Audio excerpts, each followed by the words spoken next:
Halo, di depan saya ada Logitech PRO X SUPERLIGHT 2C. Di video ini, saya pun akan menunjukkan cara mengaktifkan pencegahan sentuhan tidak sengaja pada scroll wheel.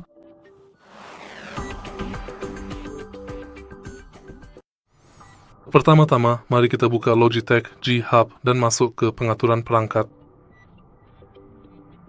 Masuk ke scroll wheel. Aktifkan tombol ini dan sudah selesai.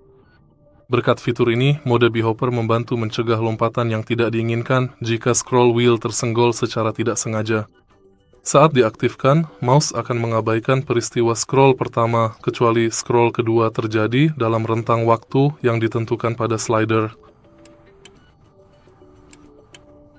Jika Anda merasa video ini bermanfaat, silakan beri like, komentar, dan subscribe.